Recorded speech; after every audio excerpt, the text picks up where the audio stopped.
defense was much better in the first half.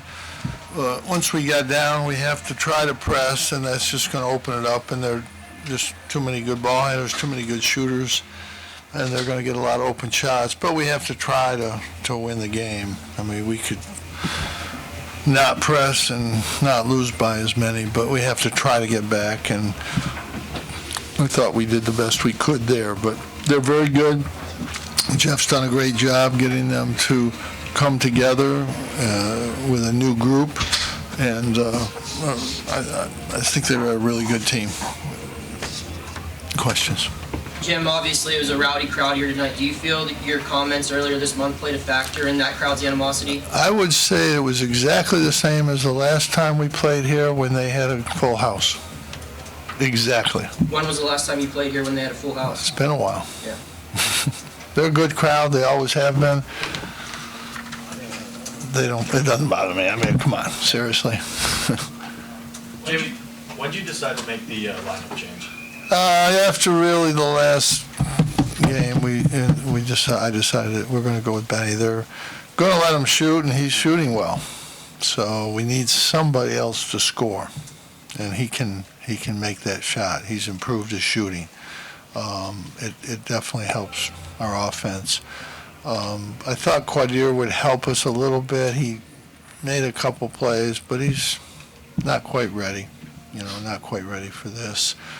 I thought Jesse was better. He's got to finish better inside. He had some real good opportunities inside. I thought Jude and Joe played really well, but they've been playing well. But right now our defense just isn't quite good enough. Jim, is something wrong with Chris Belk? Was he available today? He was available, yeah. So he's not hurt? I think that means Well, he's. got a wrap on his wrist. Well, he was available, which means he was not hurt. You've talked about your defense. What in particular do you think is the primary problem? Is it you're not moving properly? In the first half it was pretty good. We were getting to their shooters, bothering them, getting them off balance. Once we started pressing, we're going to give up open shots, and that's what happened. It's a matter if you want to just play this whole way and lose by 10 or 12, or lose, try to get back, or lose by 20. You just have to make that decision, and I didn't have a lot of confidence in it, but it did work in Syracuse. It was good for us. We got back from a 20-point deficit to 2. Early in the year, you tried man a little bit. We cannot play man, Mike. You can ask that question 100 times. We practice it. Look. I saw it like you in the first. You have a house painter and you say, "No, I want you to paint like Picasso." That would be good if he could do that, but he can't. We play our defense. This is our defense. That's it. We don't have another defense. We've tried. We tried all summer. We tried in the fall. Our deep man is just not good. Jim, Pitt had a season high of 27 assists in this game. Against the zone, you're going to get assists because you're not dribbling. You're not trying to go on your own. So every pass is to a basket shot. That's the way that works. No, absolutely. Yeah. That's my comment. I mean, whenever you're playing against a zone, you almost never score unless you're making a pass to somebody to shoot, to score. So it's going to be an assist. We run an isolation play, and a guy makes a great drive and scores. There's no assist. It's not that it's bad basketball. It's just the way you're playing sometimes against man-to-man.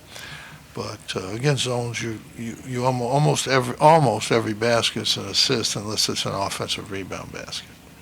Just about. Pitt won 11 games last year. They got 21.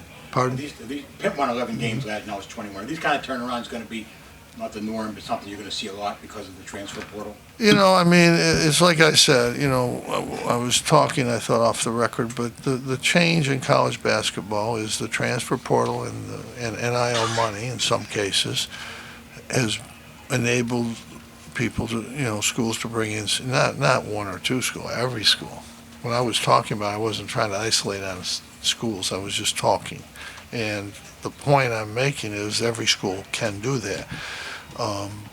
It's throughout the league, if you look at teams that have really improved, they mostly have transfer guys for the most part. Even a team like Virginia, all those guys transferred in there. I mean, Gardner last year and, the 2-3 guys this year. And, NC State, Burns and Joyner have really transformed that team. And here, obviously, they're all transfer guys. But you look at around the league, it's the same everywhere. Look at the top teams. It's, for the most part, it's guys that have transferred, got a lot of good transfer veteran guys. Our freshmen are 17 or 18, and we're playing against 23-year-olds. That's not good. It's not a way to win. But that's college basketball. That's the way it's going to be from now on in. We were in a different situation. We had taken 6 guys early, or freshmen, so we really got to the transfer portal. We really, we couldn't engage in the transfer portal because we had guys at every position, and we want to give those guys the opportunity to play because we recruited them to play. But in the future, we're going to, I think there'll be a very few programs that won't be into the transfer portal. There's programs this year, Miami has got 3 of their 4 key guys are from the transfer portal. And when programs lose these guys, then they'll have to go back into the transfer portal because they'll need guys to fill those roles. So it's the way it will be going forward, especially if we have 3 or 4 guys that are 5th-year players that their eligibility's up. You're going to have to go back into the transfer portal. What led you to say that Pitt's players that came in through the transfer portal were bought? Was Well, that bad information? it was a bad statement, Okay. and I apologize for Yeah. that. Jim, tonight. A lot of schools who got transfers in the portal used NIL money to do it. And I didn't mean, I was really talking about schools, and it got overlapped into Pitt. When I talked about Miami and Pittsburgh, it was the transfer portal, and it got twisted. And I was wrong even talking about it, but it wasn't an interview. It was a walk down the hallway, and it was recorded. So, I should know better, but I didn't, and I apologize for that. But I'm sure every player, I'm not picking specific teams, but if you look at people that transferred in the transfer portal, a lot of them got NIL money, period. And that's the way I should have left it. And that's fine. That's the way it's going to be. Somebody wrote from Pittsburgh that I'm old. I don't believe in players getting money, and the NIL. All of our players get NIL money. Everyone on our team is getting NIL money. Guys that don't play are getting NIL money. I believe in it 100%. And the transfer portal is here. I believe in that 100%. It's just going to be different in college basketball. Maybe it'll be better. Maybe it will be better because it takes a team that would have had no chance, have a chance to be really good. And maybe that's good for college basketball. I don't know.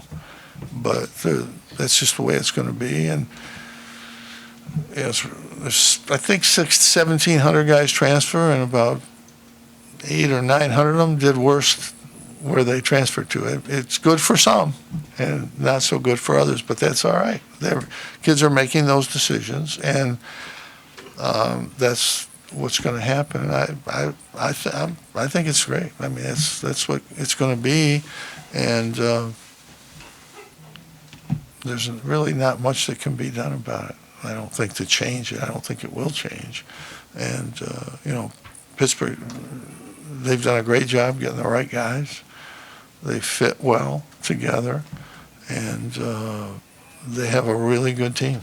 And there's no doubt about that. I think, again, our league is getting, and the net's crazy. If you start bad, you can't ever get back. Clemson is really good. I mean, they're really good, and their net's about 90 or something. It probably will go up today. But when you're in a league and there's a lot of bad nets and you win, it hurts you. Your net goes down.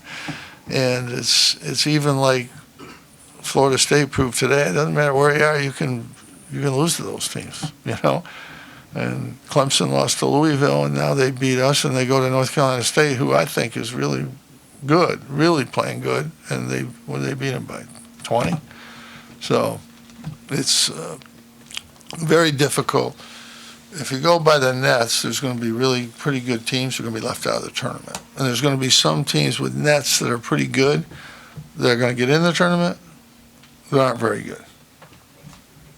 Because a lot of times you win in November and you're not very good now. November has to count, but you also have to look at how teams are playing, and that's hard to do. That's really hard to do. But, Pittsburgh's done a great job. Jeff's done a great job. Last year they were like trying to get a new coach, weren't they? Yeah. Jim, can you speak to Benny Williams? He had 24 and 9 today in 34 minutes, and he hadn't played very much lately, and he came off he started today for the first time in a while. And He can shoot. They didn't guard him. he had 9 rebounds, too. Well, yeah, I mean, if he plays a lot, he's averaging 4 in 16 minutes, so he should get 8 or 9, But again, his shooting has gotten better progressively, but people are going to guard him now. This was like a one-off. Like Tuesday, they're going to guard him, and he can shoot, but he's got to be able to make the pass high low to Jesse, do some of that stuff. But he's a very talented player. I've never thought he wasn't. That's why I started him all year. But he's got to play hard, and he's got to do other things. And but he's really worked hard to improve his shooting. Shooting's much better.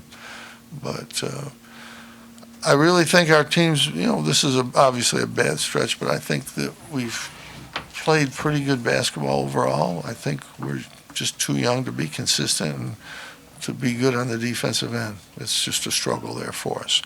But I think we've done a lot of. I'm pretty happy with what this team's done, and I think we'll finish strong. So we'll see. Jim, Coach, could you talk about the development of Joe Girard from his freshman season to his senior season now? Yeah, he's played great for us this year. He's been good for 3 years, and he's played great this year. Been really solid. Judah and Joe have played great for us this year. We've just had trouble in the forward position to be more consistent, and defensively, we've had trouble there. Jim, Jesse picked up his 3rd foul with about 19 to play there in the start of the second half. How do you feel your team's rebounding effort came together with him off the floor when you took him off there a little bit? We're -6 in the rebound. Everybody makes a big deal. You're 358th in rebounding. Do you know what that really means? Do you have any idea what that means? Because you write about it, Donna and Mike, you write about it. You know what that means? Yeah, they did. We're -3. We're -3 rebounds per game. All right? That's what it means. You can say 350 all you want. It means we're down 3 rebounds average per game. We're +4 turnovers. But today you got outscored 25-11 in second chance points. Well, I'm not saying that it doesn't hurt us. They out-rebounded 6 rebounds. That's what happened. But overall, the reality is we're -3 rebounds per game for the year. And we're +4 turnovers. So we're getting one more possession. Not that I like that stat, but those are the facts. And people are going to make more threes because they're going to shoot more threes. That's what they're going to do. But again, our defense is not good enough, and that's the bottom line in these games. What are we, 9-9? That's what you predicted us to be. Thanks, Jim.